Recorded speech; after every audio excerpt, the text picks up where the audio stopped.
Zotique par Clark Ashton Smith. L'abbé noir de Poutoum. Zobal l'archer et Kushara le piquier avaient porté main toast à leur amitié avec les alcools écarlates du Euros, comme avec le sang des ennemis du royaume. Tout au long de cette longue camaraderie, émaillée seulement de quelques querelles passagères concernant le partage d'une outre de vin ou l'attribution d'une jeune fille, ils avaient servi dans l'armée du roi Oharaf pendant une épuisante décennie. La réputation de leur vaillance avait fini par leur attirer les honneurs d'une royale attention, et Oharaf les avait assignés à la garde de son palais de Farahad, avec d'autres piquiers. Parfois, ils se voyaient tous deux confier des missions délicates, qui demandaient une robustesse hors du commun et une indéfectible loyauté. Ce jour-là, accompagné de Sinban l'eunuque, pourvoyeur en chef du harem bien garni de Oharaf, Zobal et Kushara avaient entrepris un voyage pénible dans la région connue sous le nom d'Isdrel, une étendue désolée couleur de rouille qui coupait en deux l'ouest du Euros. Le roi les y avait envoyés afin de déterminer si, par chance, les récits des voyageurs contenaient une part de vérité. Ils évoquaient en effet une jeune fille à la beauté céleste, aperçue parmi les communautés pastorales vivant au-delà de l'Isdrel. Sinban portant à la ceinture un sac de pièces d'or dans lequel, si le charme de cette femme s'accordait un tant soit peu avec sa réputation, il pourrait puiser à discrétion pour négocier son acquisition. Le roi avait jugé que Zobal et Kushara formeraient une escorte susceptible de parer à toute éventualité. L'Isdrel ne comptait aucun voleur, et à vrai dire pas le moindre habitant. On racontait cependant que des gobelins maléfiques, aussi grands que des géants et bossus comme des chameaux, y avaient souvent attaqué les voyageurs, après qu'une belle lamie aux intentions funestes les eût menés à leur perte. Sinban, flageolant grassement sur sa selle, n'avait accepté qu'à contre-cœur cette expédition. L'archer et le piquier, empreints pour leur part d'un scepticisme salutaire, distribuaient avec équité leurs boutades et grillardes entre le timide eunuque et ses fameux démons si élusifs.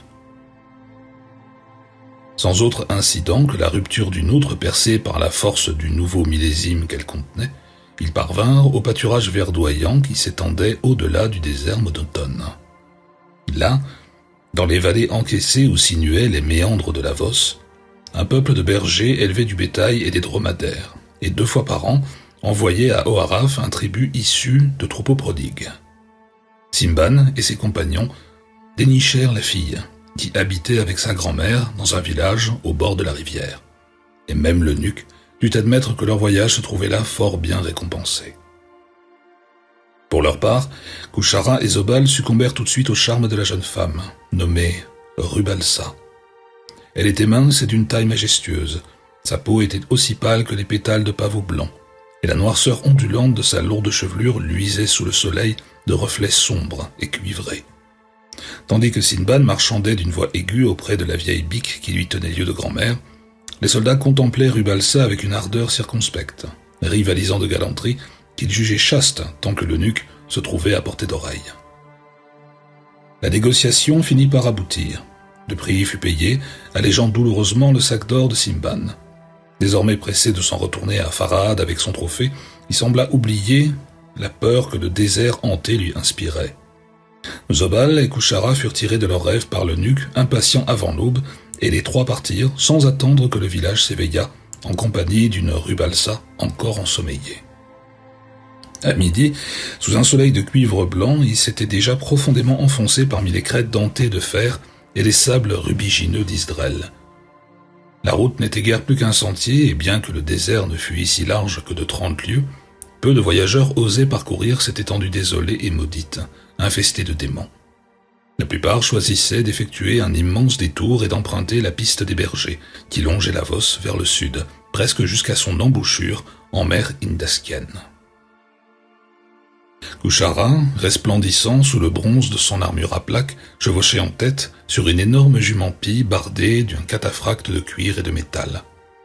Rubalsa, qui portait à la manière des femmes de son village des vêtements tissés, suivait sur un hongre noir harnaché de soie et d'argent qu'Oharaf avait envoyé à son intention.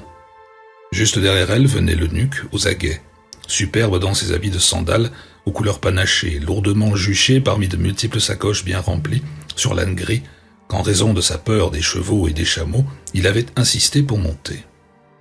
Il tenait la bride d'un deuxième âne croulant sous le poids des outres et autres réserves d'eau et de nourriture. Zobal, armé de son arc, mince et sec sous sa légère cotte de maille, formait l'arrière-garde sur un alezan qui ne cessait de tirer nerveusement sur ses rênes. Dans son dos, il portait un carquois rempli de flèches qu'Amdok, le sorcier de la cour, avait enchanté d'une façon singulière, puis trempé dans des fluides douteux, afin de les rendre efficaces contre les démons. Zobal avait courtoisement accepté les projectiles, non sans s'assurer ensuite que le tranchant de leur pointe de fer n'avait nullement été entamé par le traitement d'Amdok. Une pique ensorcelée, selon le même procédé, avait été offerte à Kushara, qui l'avait refusée d'un air bravache, affirmant que sa propre lame, maintes fois éprouvée, valait la salive de tous les diables. À cause de l'eunuque et des deux ânes, le convoi n'avançait pas très vite. Néanmoins, il espérait traverser la portion la plus sauvage et la plus désolée de l'Isdrel avant la nuit.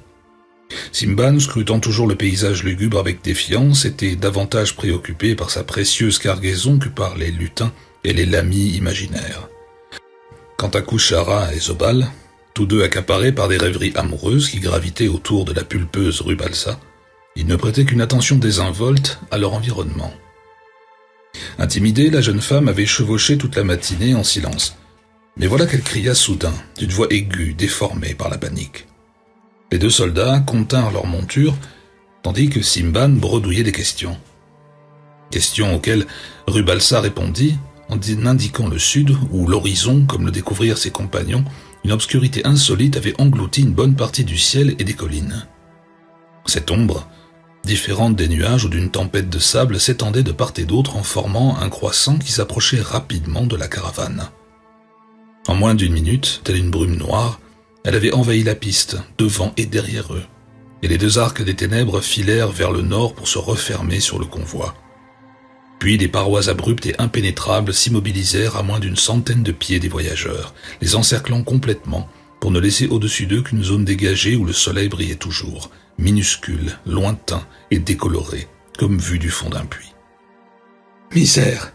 Je savais que nous serions attaqués par quelque diablerie !» s'écria Simban. Au même moment, les deux ânes se mirent à braire, et les chevaux tremblèrent sous leur selle en poussant des hennissements frénétiques et perçants. Ce ne fut qu'à grand renfort d'invectives que Zobal parvint à maintenir son étalon aux côtés de la jument de Kushara. « Ce ne peut être qu'un nuage de pestilence, » dit ce dernier. « Je n'ai jamais vu un tel brouillard. Et il ne peut y avoir de vapeur en Israël. On dirait la fumée légendaire des 7 enfers souterrains, » répliqua Zobal. « Allez, continuons. Je verrai bien si ma pique peut pénétrer ces ténèbres. » Après avoir lancé des paroles rassurantes à Rubalsa, les deux hommes éprenèrent leur monture en direction du mur d'ombre. Mais après quelques pas de côté, elles se dérobèrent sauvagement, suant et renâclant, puis refusèrent d'avancer. Kushara et Zobal descendirent de cheval et continuèrent à pied, incapables de déterminer la source et la nature du phénomène auquel ils étaient confrontés. Ils s'en approchèrent avec prudence. Zobal encocha une flèche. Kushara brandit sa grande pique à pointe de bronze, comme pour charger un ennemi retranché. Ils étaient tous deux de plus en plus décontenancés par cette obscurité.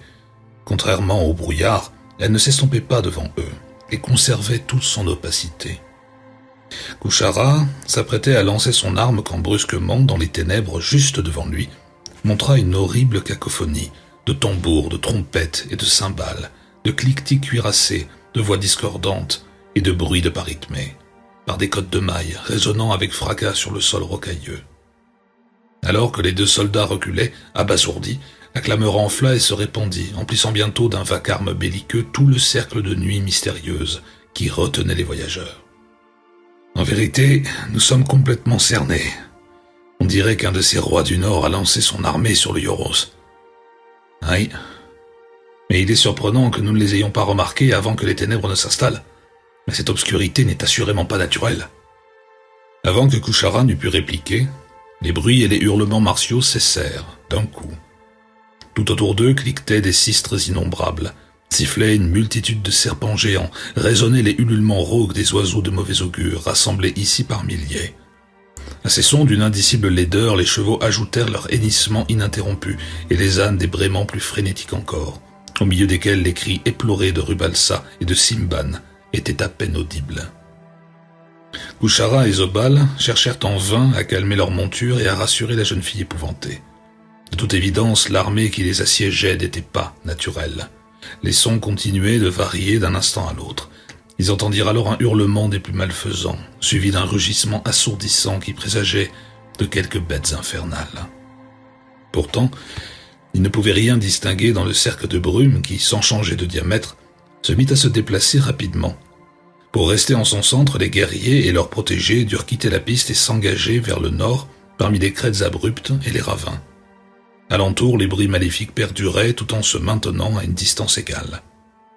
Le soleil qui s'inclinait vers l'ouest ne brillait plus sur ce fantastique puits mouvant et un crépuscule dense enveloppa les fugitifs. Zobal et Kuchara chevauchaient aussi près de Rubalsa que le sol accidenté le leur permettait, cherchant sans relâche le moindre signe des cohortes qui paraissaient les encercler. Tous deux étaient emplis de sombres appréhensions, car il devenait évident que des forces surnaturelles étaient en train de les égarer dans ce désert inexploré. Instant après instant, l'infâme noirceur se rapprochait. Des formes monstrueuses agitaient son rideau de remous et de tourbillons. Les chevaux trébuchaient sur des éboulis ou des roches saillantes aussi tranchantes que l'acier. Les ânes surchargés n'avaient pas d'autre choix que d'avancer à une allure insoupçonnée pour pouvoir rester dans le cercle changeant qui les menaçait de son horrible clameur. D'épuisement ou de résignation, Rubalsa avait cessé de hurler, et les cris aigus de l'eunuque s'étaient réduits à quelques hoquets essoufflés.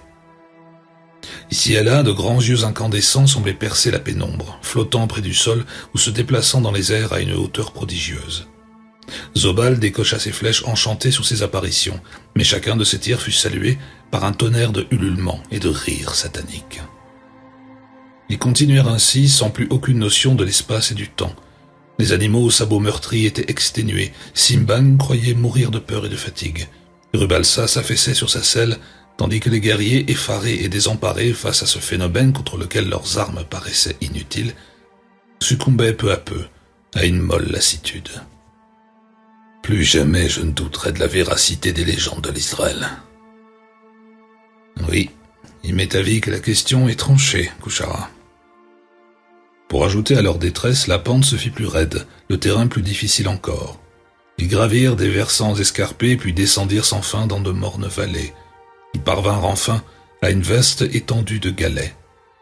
Là, le pandémonium de bruits maléfiques sembla brusquement battre en retraite dans toutes les directions, et ces vagues murmures s'évanouirent dans le lointain. Bientôt, le cercle de nuit se dissipa. Quelques étoiles brillèrent dans les cieux et les reliefs hérissés des pics du désert se découpèrent sur le crépuscule. Les voyageurs s'arrêtèrent et échangèrent des regards interloqués, dans une pénombre qui n'était plus celle du soir. « Quelle est cette nouvelle diablerie ?» demanda Kuchara, qui osait à peine croire que leurs assaillants démoniaques avaient disparu. « Je l'ignore, mais voilà peut-être l'un de ces diables. » Les autres virent alors la silhouette emmitouflée qui avançait vers eux, portant une lanterne faite d'une sorte de corne translucide. À quelque distance derrière elle, des lumières apparurent soudain dans une masse sombre et carrée qu'aucun des quatre n'avait remarqué auparavant. Il s'agissait manifestement d'un bâtiment imposant, percé de nombreuses fenêtres. La silhouette approcha. À la faible lueur jaunâtre de la lampe, elle se révéla comme être celle d'un grand noir, d'une carrure et d'une taille formidable, drapé dans une volumineuse robe couleur safran, évoquant certains ordres religieux et couronné de la coiffe violette à 2 cornes d'un abbé. L'apparition était fort singulière et inattendue, car si des monastères se cachaient dans les étendues stériles de l'Israël, c'était à l'insu du reste du monde. Zobal, fouillant sa mémoire, se rappela pourtant un vague récit au sujet d'un chapitre prospère des moines noirs installés dans le Yoros plusieurs siècles auparavant. Le chapitre avait disparu depuis longtemps comme le souvenir du lieu précis où se trouvait l'abbaye. Aujourd'hui, les Noirs étaient rares dans le royaume, à l'exception des eunuques, gardiens des sérails des nobles et des riches marchands. Les animaux commençaient à faire preuve d'une certaine nervosité vis-à-vis de l'étranger. « Qui es-tu » demanda Kuchara, les doigts serrés sur le manche de son arme. Le noir arbora un large sourire, découvrant de grandes rangées de dents décolorées, dont les incisives ressemblaient à celles d'un chien sauvage. Son rictus creusa ses énormes bajoux huileuses de rides aussi profondes que nombreuses. Ses yeux rapprochés clignaient sans cesse, profondément enfoncés dans des cernes qui remuaient comme deux ronds de gelée couleur d'ébène. Ses narines étaient incroyablement dilatées, ses lèvres pourpres et lippues tremblaient, et laissèrent échapper un filet de bave qui lécha de sa grosse langue rouge, avec une gourmandise salace. Avant de répondre à Kushara, « Je suis Ujuk, abbé du monastère de Putum. Je crois que la nuit vous a surpris, bien loin de toute route fréquentée par les voyageurs, et je vous souhaite la bienvenue. » En effet, la nuit nous a pris de court, répliqua sèchement le piquier. Ni lui ni Zobal n'étaient rassurés par l'air lubrique avec lequel l'homme contemplait Rubalsa. Ses yeux papillonnaient de manière obscène, et ils remarquèrent aussi dégoûtés la longueur excessive des ongles noirs de ses énormes mains et de ses pieds nus et écartés. Des serres recourbées, longues de 3 pouces, aussi acérées que celles d'un oiseau de proie. Rubalsa et Simban paraissaient cependant moins impressionnés ou n'avaient pas noté ces détails répugnants, car ils s'empressèrent d'accepter sa proposition et insistèrent pour que les guerriers réticents en fassent autant. Zobal et Kushara cédèrent à leur demande, résolus à surveiller de près les faits et gestes de l'abbé de Putum. Ujuk, tenant la lanterne de corne devant lui, conduisit ses hôtes vers le grand bâtiment resté jusque-là invisible. Sans un bruit, un portail de bois sombre imposant s'ouvrit à leur approche, et ils pénétrèrent dans une vaste cour intérieure pavée de pierres usées et luisantes, qui venaient d'éclairer faiblement des torches logées dans des supports rouillés. Surgis de nulle part, plusieurs moines apparurent devant les voyageurs qui, au premier regard, avaient jugé l'endroit désert. D'une stature et d'une carrure hors du commun, ils ressemblaient tous étrangement à Ujuk, et à vrai dire, rien ne les distinguait de l'abbé coiffé de violet, hormis leur capuche jaune. Ils se déplaçaient furtivement, silencieux, fantasmagoriques, et leurs ongles crochus étaient aussi d'une longueur démesurée. Sans un mot, ils s'occupèrent des chevaux et des ânes. Kushara et Zobal confièrent leur monture à ces hôtes douteux, avec une réticence qui ne partageait apparemment ni Rubalsa ni l'eunuque. Par signe, les moines proposèrent à Kushara de le délester de sa lourde lance et de soulager Zobal de son arc en fer et de son carquois, encore à moitié rempli de flèches ensorcelées. Mais les guerriers refusèrent d'abandonner leurs armes. Ujuk les conduisit jusqu'à la porte du réfectoire, une vaste salle au plafond bas éclairée par des lampes de bronze au travail ancien que des goules eussent pu tirer d'une tombe ensablée. L'abbé, avec des sourires carnassiers, invita ses hôtes à prendre place autour d'une longue table d'ébène, sur des bancs et des chaises du même bois. Une fois qu'ils furent installés, Ujuk s'assit en bout de table. Immédiatement, 4 moines entrèrent dans la pièce portant des plateaux où s'empilaient des viandes fumantes au parfum épicé et de grands pichets en terre remplis d'un alcool brun et ambré. À l'instar de ceux de la cour, ces religieux noirs, grossières répliques de l'abbé, lui ressemblaient en tout point. Zobal et Kushara reniflèrent le breuvage avec précaution, plus suspicieux de minute en minute au sujet d'Ujuk et de son monastère. À l'odeur, il semblait s'agir d'une bière particulièrement forte. En outre, malgré leur faim, ils ne touchèrent pas à la nourriture disposée devant eux, dont le gros était constitué de plats de viande que ni l'un ni l'autre ne parvenaient à identifier. En revanche, Simban et Rubalsa, l'appétit aiguisé par leur jeûne prolongé et par les étranges péripéties de la journée, entamèrent aussitôt leur repas. Et comme rien n'avait été servi à Ujuk, les guerriers en conclurent qu'il avait déjà dîné. Il se balançait grassement sur son siège, attisant leur colère et leur dégoût, tandis que son regard lubrique, rivé sur Rubalsa, s'agitait au rythme des nictations de son rictus permanent. La jeune femme, d'abord décontenancée, commença bientôt à paniquer. Elle arrêta de manger, et Simban, jusque-là tout à son souper, fut grandement perturbé par cette perte d'appétit. Il parut remarquer pour la première fois l'attitude libidineuse et fort peu monastique de l'abbé, et exprima sa désapprobation à grand renfort de grimaces horrifiées. Il rappela également d'une voix forte et catégorique que la jeune femme était destinée au harem du roi Oharaf. À ces mots, Ujuk se contenta de glousser, comme si l'eunuque avait lancé quelques traits d'esprit. Zobal et Kushara comptèrent difficilement leurs courroux, brûlant de plonger leurs armes dans sa carcasse répugnante. L'abbé parut cependant avoir saisi l'injonction et détourna son regard de Rubalsa. Avec la jubilation d'une hyène qui guette sa proie, il reporta son attention sur l'eunuque empâté. Simban, visiblement mal à l'aise et effrayé, tenta de discuter avec son hôte, Il lui donna moult détails sur sa propre personne, ses compagnons et les événements qu'ils avaient conduits à Putum. Ujuk ne parut guère surpris de ces informations, et les deux guerriers restés en dehors de la conversation furent plus convaincus que jamais qu'il n'était pas vraiment abbé. « Nous sommes-nous beaucoup éloignés de la route de Farad ?» demanda Simban. « Je ne pense pas que vous soyez perdus. Votre arrivée à Putum tombe à point nommé. Nous avons peu de visiteurs ici, et nous répugnons à nous séparer de ceux qui nous font l'honneur d'accepter notre hospitalité. » Le roi O'Hara va s'impatienter. Il attend que nous lui ramenions cette jeune fille. Nous devons partir demain matin, à la première heure. Demain sera un autre jour. D'ici là, peut-être aurez-vous oublié cette déplorable urgence. Peu de paroles furent prononcées durant la fin du repas. Et en vérité, peu de nourriture et de boissons furent consommées, car Simban lui-même semblait avoir perdu son insatiable appétit. Ujuk, souriant toujours comme à une plaisanterie que lui seul comprenait, n'en prit pas ombrage. Quelques moines s'avancèrent spontanément et débarrassèrent les plats encore remplis. Alors qu'ils s'éloignaient, Zobal et Kushara remarquèrent une chose prodigieuse. À l'exception des formes mouvantes des plateaux qu'ils portaient, les moines ne projetaient aucune ombre sur le sol éclairé par les lampes. « Je crois que nous nous sommes fourrés dans un nid de démons », souffla Zobal à Kushara. « Nous avons combattu de nombreux hommes, toi et moi, mais jamais de tels fantômes. »« Oui, » marmonna le piquier, « mais j'aime encore moins cet abbé que ces moines.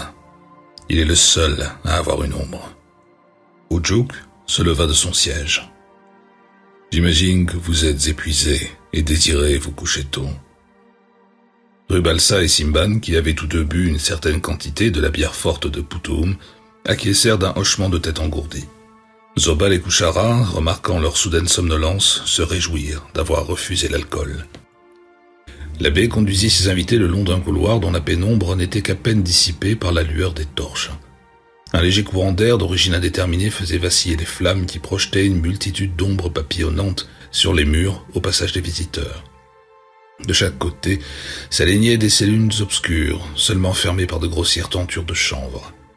Les moines avaient disparu et une atmosphère de désolation sans âge émanait du monastère, ainsi qu'une odeur de pourriture, comme si un tas d'os finissait de moisir dans une crypte secrète. Ujuk s'arrêta au milieu du couloir et écarta le rideau d'une porte identique aux autres. Dans la vaste pièce, au mur nu, une lampe brûlait, accrochée à une chaîne ancienne aux anneaux étrangement façonnés, et une couche d'ébène, couverte de draperies au tissage archaïque, occupait le mur opposé sous une fenêtre ouverte. Cette chambre était destinée à Rubalsa, indiqua l'abbé, qui proposa ensuite à l'eunuque et aux deux hommes de leur montrer leurs quartiers respectifs. Simban, sortant brusquement de sa somnolence, protesta à l'idée d'être ainsi séparé de sa protégée. Comme s'il avait anticipé sa réaction, Ujuk avait donné des ordres en conséquence. Un moine apparut sur le champ, chargé d'édredons qu'il disposa sur les dalles de pierre. Simban s'allongea promptement sur le lit improvisé, et Ujuk se retira en compagnie des guerriers. « Venez, vous dormirez tranquille dans les lits que je vous ai préparés. » Cependant, Zobal et Kushara, qui s'étaient postés comme des sentinelles de chaque côté de la porte de la chambre, expliquèrent sèchement à Ujuk que le roi O'Haraf les avait chargés de la sécurité de Rubalsa, et qu'il devait veiller sur elle à tout moment. « Je vous souhaite une plaisante et agréable veille, » lâcha Ujuk, et son rire résonna comme celui d'une hyène emmurée dans un caveau. Après son départ, le sommeil noir d'une antiquité morte prit possession des lieux. Manifestement, Rubalsa et Simban dormaient profondément car aucun bruit ne provenait de l'autre côté de la tenture de chambre. Les guerriers chuchotaient de peur de réveiller la jeune fille. Armes en main, ils surveillèrent le couloir sombre avec une vigilance zélée, ne se laissant guère abuser par sa quiétude, certains qu'une horde de vils cacodémons se cachait quelque part et attendait leur heure pour lancer l'assaut. Cependant, rien ne vint confirmer leurs appréhensions. Le courant d'air du couloir ne semblait parler que des cycles de la solitude et des morts oubliés par les siècles. Les deux hommes commencèrent à remarquer des craquelures sur le sol et sur les murs qui leur avaient jusque-là échappé. Les pensées irréelles, fantastiques, les traversaient avec une persistance insidieuse. Le bâtiment n'était plus que ruines abandonnées millénaires. La baignoire et ses moines fantomatiques, de vulgaires hallucinations, Le cercle mouvant de ténèbres, le capharnaüm de voix qui les avait menés jusqu'à Putuhum, un rêve éveillé dont le souvenir s'effilochait. La faim et la soif les tenaillaient. Ils n'avaient pas mangé depuis l'aube et n'avaient avalé que quelques gorgées de vin pendant la journée. Cependant, tous deux sentirent lentement peser sur eux une hébétude engourdie, plus que malvenue dans de telles circonstances. Ils piquaient du nez puis se réveillaient en sursaut, affolés, mais inlassablement, comme le chant d'une sirène dans un rêve opiacé, le silence leur assurait que nul danger n'était à redouter, que toutes ces illusions appartenaient désormais au passé. Plusieurs heures s'écoulèrent. Par la fenêtre la plus à l'est, une lune tardive vint éclairer le couloir. Zobal, moins endormi que Kuchara, fut réveillé brutalement par l'agitation soudaine des animaux dans la cour.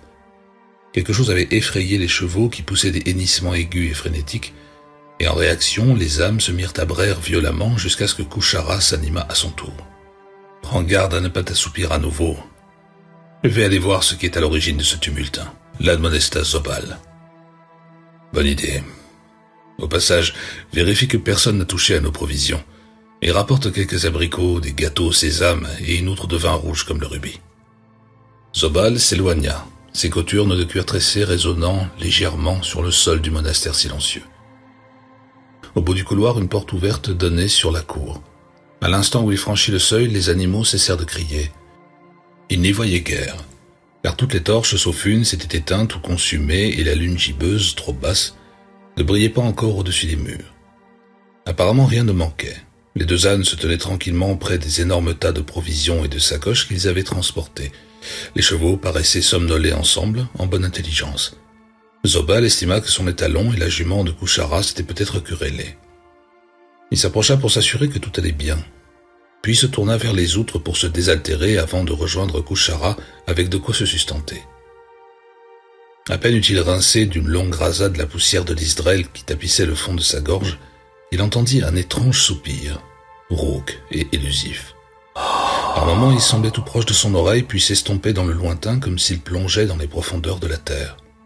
Cependant, malgré ces altérations, le son ne disparaissait jamais complètement. Il parut alors prononcer des mots que le soldat comprit presque, des mots chargés du désespoir d'un homme mort depuis longtemps, qui se repentait de ses péchés dans la nuit noire d'une éternité sépulcrale. Tandis qu'il prêtait l'oreille à ces râles de détresse, un frisson lui parcourut l'échine, et il fut envahi d'une peur intense que jamais il n'avait connue, même au plus fort du combat. Et au même moment, il ressentit une compassion plus profonde que celle que lui avaient inspirée ses camarades agonisants. La voix semblait implorer son aide et sa commisération, instiller en lui une étrange pulsion qu'il n'osait contrarier. Sans comprendre le sens exact de ses chuchotements, il se sentit obligé de soulager cette angoisse tourmentée. Toujours le murmure s'amplifiait et diminuait. Zobal oublia qu'il avait laissé Kuchara assurer seul une garde semée de périls diaboliques, oublia que la voix attirante put être celle d'un démon. Aux aguets, il se mit à chercher l'origine de ces sons. Après quelques hésitations, il estima qu'ils provenaient du sol au fond de la cour. Là, dans un coin parmi les pavés, il trouva une grande dalle de syénite, au centre de laquelle était fixé un anneau de métal rouillé. Son hypothèse fut rapidement confirmée. Le murmure se fit plus puissant, plus articulé, et il crut l'entendre souffler « Soulève la dalle ». L'archer saisit à deux mains l'anneau rouillé et, au prix d'un effort violent qui manqua de lui rompre les vertèbres, parvint à faire basculer la pierre. Elle révéla une ouverture plongée dans l'obscurité, d'où montait une odeur de pourriture si intense que Zobal dut détourner la tête, le cœur au bord des lèvres. Mais des ténèbres en contrebas, la voix l'implora, pleine de sécheresse et d'affliction. « Descends !» Zoba retira de son support la dernière torche qui brûlait dans la cour. Sa flamme vive révéla une volée de marches s'enfonçant dans la pénombre caverneuse. Il les emprunta d'un pas décidé pour se retrouver dans une crypte taillée à même la roche. Les parois latérales étaient creusées de larges rayonnages de pierre dont les lignes se perdaient dans les ténèbres remplies d'eau humains et de corps momifiés. De toute évidence, il s'agissait là des catacombes du monastère. Le chuchotement avait cessé, et Zobal regarda tout autour de lui avec un étonnement horrifié. « Je suis là !» susurra la voix, rauque depuis un tas de dépouilles à côté de lui. Zobal sursauta, les cheveux dressés sur sa nuque, et tendit son flambeau vers l'étagère du bas à la recherche de son propriétaire. Dans une niche étroite entre des tas d'eau désarticulée, il découvrit un corps en décomposition. Ses longs membres émaciés et son torse cave étaient couverts de lambeaux de tissu jaune qui, jugea Zobal, devaient correspondre au reste d'une robe identique à celle des moines de Putuum. Il enfonça sa torche dans la niche et distingua alors une tête aussi desséchée qu'une momie, sur laquelle pourrissait une chose qui avait, jadis, été le chapeau à 2 cornes d'un abbé. Le cadavre, noir comme l'ébène, était manifestement celui d'un grand homme noir, les traits marqués par une vieillesse sans âge. Il semblait reposer là depuis des siècles. Pourtant, c'était bien de lui qu'émanait l'odeur de fraîche corruption qui avait écœuré l'archer quand il avait soulevé la dalle de syénite. Les yeux baissés sur le cadavre, Zobal eut l'impression qu'il remuait un peu, comme pour se relever. Il crut voir des globes oculaires luire dans les orbites sombres et enfoncées. Les lèvres crispées en un rictus de douleur se rétractèrent encore davantage, dévoilant des dents serrées d'où sourdait l'horrible chuchotement qui l'avait attiré en ces lieux. « Écoute-moi attentivement. J'ai beaucoup de choses à te dire, et tu auras ensuite beaucoup à faire. Je suis Uldor, abbé de Putuum. Il y a plus de 1000 ans, je suis parti d'Ilkar, l'empire noir du Nord, pour me rendre dans le Yoros avec mes moines. Le souverain d'Ilkar nous avait chassés, jugeant intolérables nos vœux de célibat et notre culte de la déesse vierge Ojal. Ici, dans le désert d'Israël, nous avons bâti notre monastère où nous avons vécu en paix. Nous étions nombreux au départ, mais les années ont passé, et les uns après les autres, les frères ont rejoint les catacombes que nous avions creusées à cet effet. Ils sont morts sans personne pour les remplacer. À la fin, il ne restait plus que moi.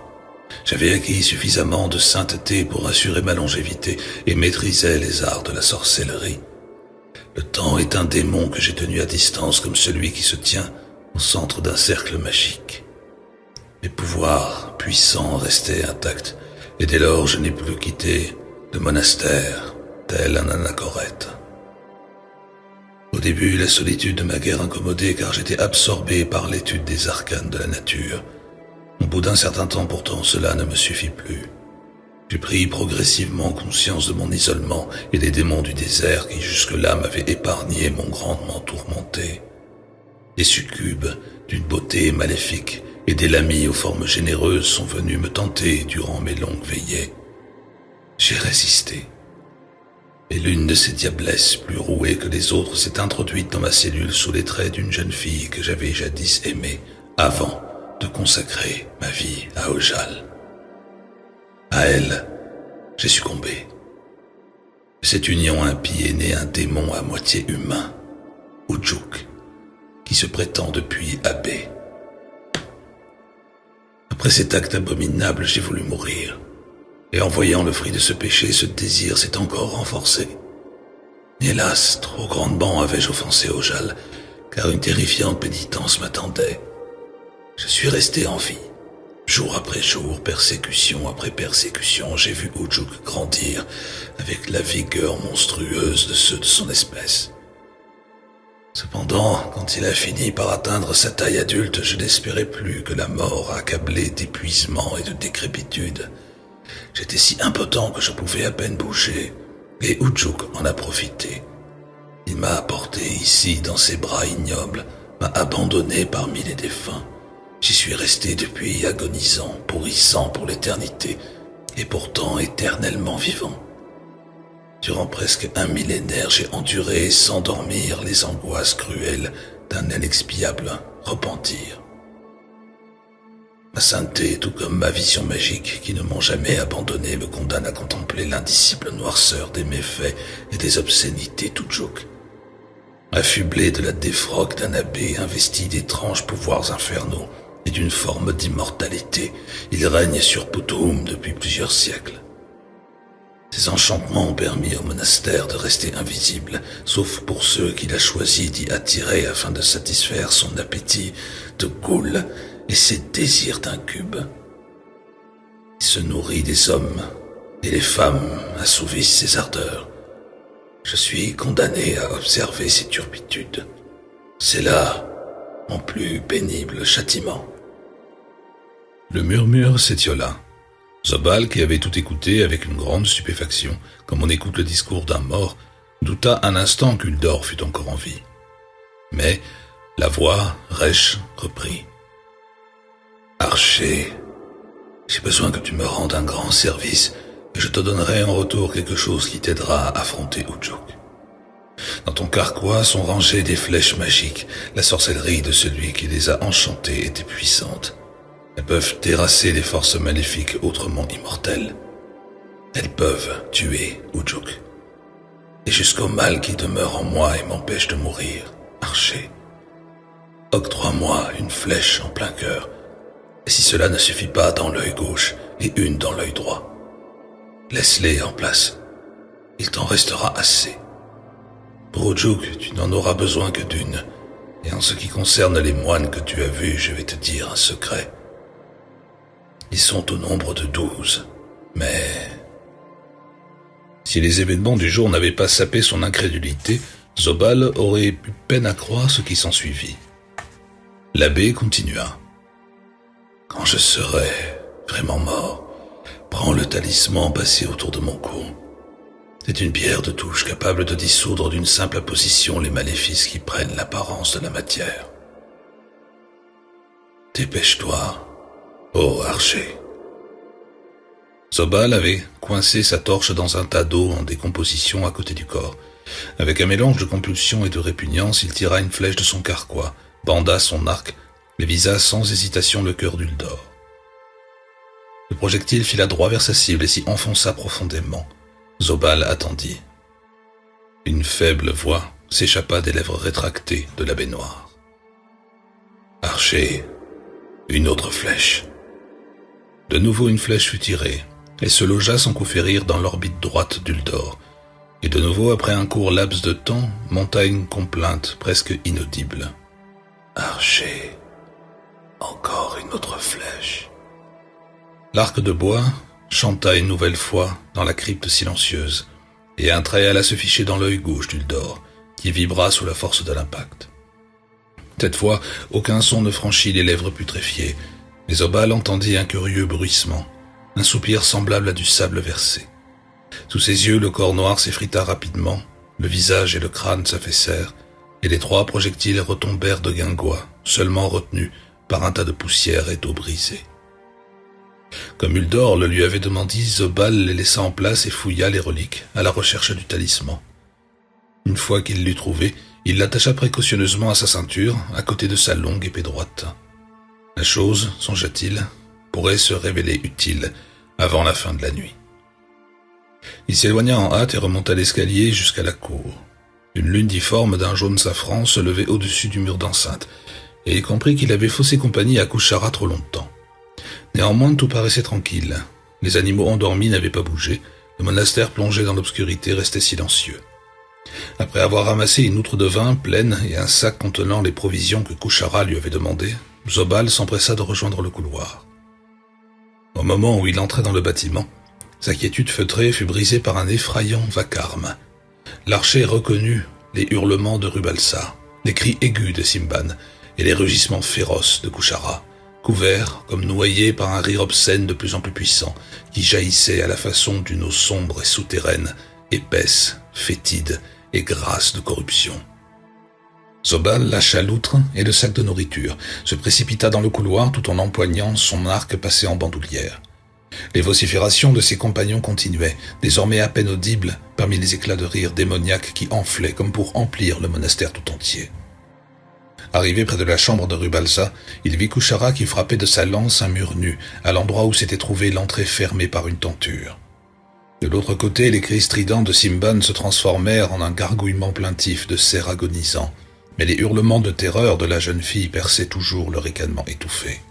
« Ce mur est l'œuvre des démons.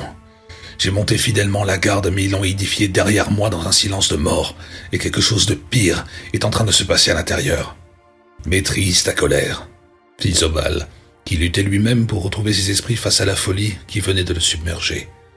À cet instant, il se souvint de la pierre de touche grise d'Uldor dont la chaîne d'argent noir pendait à sa ceinture. Il songea que le mur était peut-être un enchantement que l'amulette pourrait dissiper, ainsi que l'avait expliqué l'abbé. Il s'en saisit prestement et la posa sur la surface vierge à l'endroit où se trouvait naguère la porte. Kuchara le regarda l'air stupéfait, pensant qu'il avait perdu la raison. Toutefois, au moment où le talisman entra en contact avec le mur, celui-ci sembla se dissoudre. Il ne resta plus qu'une tenture grossière qui tomba à son tour en lambeaux, comme si elle aussi n'avait été qu'une illusion. L'étrange désintégration continua de s'étendre à toute la paroi. Elle se réduisit à quelques blocs de pierre usés. La lune gibbeuse brilla au-dessus de leur tête, tandis que l'abbaye de Putuhum s'écroulait en silence jusqu'à n'être plus qu'une ruine ouverte à tous les vents. Tout cela n'avait pris que quelques instants, mais les guerriers n'eurent pas le temps de s'en déspaudir. Sous la lueur livide de la lune qui les dominait tel le visage d'un cadavre rongé par les vers, ils contemplèrent une scène si hideuse qu'ils en oublièrent tout le reste. Devant eux, sur le sol fissuré, dans les interstices duquel poussait l'herbe du désert, Simban l'eunuque gisait, mort. Ses vêtements étaient déchirés en centaines de lambeaux, et un sang sombre s'écoulait en bouillonnant de sa gorge mutilée. Même les bourses de cuir qu'il portait à la ceinture avaient été lacérées. Pièces d'or, fioles de remède et autres objets étaient éparpillés autour de lui. Derrière, près du mur à moitié effondré, Rubalsa était allongée sur une litière de tissu et de bois pourri, vestige des magnifiques draperies du lit d'ébène. Elle tentait de repousser de ses mains l'énorme masse enflée qui semblait léviter à l'horizontale au-dessus d'elle, grâce au repli en forme d'aile de sa robe safran, masse qui se révéla être celle d'Ujuk. Le rire en cascade de l'incube noir avait cessé, et tourna vers les intrus un visage diabolique, déformé par la fureur et la lubricité. Ses dents claquaient de manière audible, ses yeux luisaient dans leurs cernes comme des perles de métal chauffées au rouge. Il s'écarta de la jeune fille et se dressa à ses côtés, monstrueux, dans la chambre en ruine. Kuchara se rua sur lui avec sa lance levée avant que Zobal eût pu enclencher une flèche. Mais alors que le piquier franchissait le seuil, la masse ignoble gonflée d'Ujuk sembla se multiplier en une douzaine de silhouettes vêtues de jaune, qui s'élancèrent pour contrer l'attaque de Kuchara. Évoqués par un tour de passe-passe infernal, les frères de Putuhum se rassemblèrent pour défendre leur abbé. Zobal l'alerta d'un cri, mais les formes encerclaient déjà le soldat, évitant ses coups de pique et griffant férocement son armure de plate de leur redoutable serre. Il les affronta avec vaillance, mais s'effondra rapidement, englouti sous cette meute de hyènes affamées. Se souvenant de la chose à peine croyable que lui avait apprise Uldor, Zobal ne gaspilla pas de flèches en direction des moines. Arc bandé, il attendit qu'Ujuk apparut nettement derrière la foule enragée qui se disputait le piquet. À la faveur d'un mouvement de la meute, il tira promptement sur l'incube menaçant qui, absorbé par ce combat de démons, semblait le diriger de quelque façon, sans mots ni gestes tangibles. La flèche fila tout droit avec un sifflement triomphant. Puissante a été la magie d'Amdok qui les avait enchantés, car Ujuk chancela avant de s'effondrer. Ses doigts répugnants tirant en vain sur la hampe profondément enfoncée dans son corps, dont ne dépassaient plus que des pennes d'aigle. Une chose étrange se produisit alors. Pendant que le monstre agonisait sur le sol, agité de spasmes, les 12 moines s'écartèrent tous de Kuchara, et pris de convulsions tombèrent à la renverse, ombre tremblante de la créature moribonde. Il sembla à Zobal que leur silhouette s'estompait, diaphane, laissant derrière apparaître les fissures dans les dalles de pierre en dessous d'eux. Leurs contorsions diminuèrent au rythme de celles d'Ujuk, et lorsque ce dernier reposa enfin, immobile, leurs contours flous disparurent définitivement. Seule demeurait la carcasse nauséabonde de ce démon, fils de l'abbé d'Uldor et de la Lamie. Seconde après seconde, son cadavre rétrécit. Ses vêtements s'affaissèrent, dégageant une pestilentielle odeur de putréfaction, comme si tout ce qui restait d'humain dans cette chose infernale pourrissait rapidement. Kuchara s'était remis sur pied et contemplait la scène abasourdi. Sa lourde armure l'avait sauvé des griffes de ses assaillants, mais elle était couverte des jambières au casque de multiples rayures. Où sont passés les moines ? Il me semble qu'ils étaient sur moi il y a encore un instant comme des chiens sauvages qui s'acharnent sur un orocataire. Les moines n'étaient que des émanations d'Ujuk, de simples fantasmagories, des simulacres qu'il pouvait évoquer et rappeler en lui à volonté. Ils ne pouvaient exister hors de lui, et sa mort les a réduits à néant. Quel prodige! Les guerriers se tournèrent alors vers Rubalsa qui s'était péniblement assise parmi les débris de son lit. Les lambeaux de tissu pourri qu'elle agrippa d'une main honteuse à leur approche ne dissimulèrent guère la nudité d'ivoire de ses formes rebondies. Elle arborait une expression de terreur confuse, tel un dormeur au sortir d'un atroce cauchemar. L'incube t'a-t-il blessé? Demanda Zobal, anxieux. Sa réponse négative, faible et désemparée, le rassura. Il détourna les yeux de cette beauté juvénile en piteux état. Dans son cœur rayonnait un amour plus profond qu'auparavant, une passion teintée de tendresse que les amours intenses et brefs de sa vie aventureuse n'avaient jamais suscité. Observant Kuchara à la dérobée, il comprit avec consternation que son camarade éprouvait exactement les mêmes sentiments. Les guerriers reculèrent un peu et se retournèrent le temps que Rubalsa s'habilla. « Je considère que toi et moi avons affronté et vaincu des dangers que ne prévoyait pas notre mission pour Oharaf. Et je pense que nous sommes d'accord au sujet de la fille. Moi aussi, je l'aime trop pour désormais la livrer à la lubricité d'un roi blasé. De ce fait, nous ne pouvons retourner à Farahad. Si cela te convient, tirons-la au sort. En vrai camarade, le perdant assistera le vainqueur jusqu'à ce que nous ayons quitté l'Israël et passé la frontière d'un pays sur lequel Oharaf ne règne pas. » Kuchara accepta. Quand Rubalsa eut fini de s'habiller, les deux hommes cherchèrent de quoi mettre leur plan à exécution. Kuchara suggéra de lancer une pièce d'or frappée à l'effigie d'Oharaf qui avait roulé hors de la bourse déchirée de Simban. Et Zobal secoua la tête, ayant repéré des objets qu'il jugeait plus raffinés et plus appropriés. Il s'agissait des griffes de l'incube, dont le cadavre avait maintenant diminué et était horriblement décomposé. Ses membres avaient raccourci et d'atroces rides plissaient tout son crâne. Durant ce processus, les ongles de ses mains et de ses pieds étaient tombés sur les dalles. Zobal retira son casque, se pencha et plaça à l'intérieur les 5 serres monstrueuses de la main droite, dont celle de l'index était la plus longue. Il remua énergiquement le casque comme on secoue un gobelet rempli de thé. Les griffes cliquetèrent sèchement, puis il tendit le casque à Kuchara. Celui qui tire l'ongle le plus long gagnera la fille. Kuchara y plongea la main et la retira rapidement, présentant un ongle épais, le plus court de tous. Zobal, lui, tira celui du majeur. Kuchara, lors de son deuxième essai, celui de l'auriculaire. Alors, aux grandes dames de son compagnon, Zobal sortit la griffe si convoitée. Rubalsa, qui avait observé ce singulier manège avec une curiosité manifeste, demanda au guerrier « Que faites-vous » Zobal commença à s'expliquer, mais avant qu'il eût pu terminer, elle s'interrompit d'un cri indigné. « Personne ne m'a demandé mon avis. » Puis, avec une moue adorable, elle se détourna de l'archer déconcerté et passa ses bras autour du cou du piqué.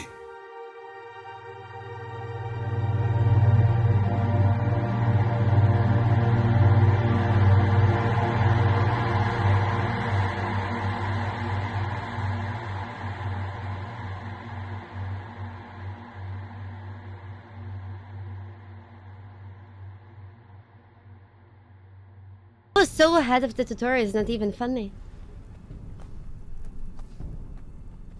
Okay. It's okay, we gather some stones. Wait, I need to actually collect the stones instead of... Oh, fuck. Yeah, no, we have water. Now gather branches. God damn it! It's okay, we'll stockpile for later. No, there was actually a thing we didn't craft. Was it a dagger? Okay, now we want to use the pickaxe.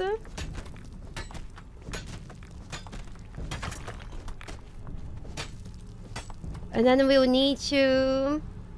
We can craft this.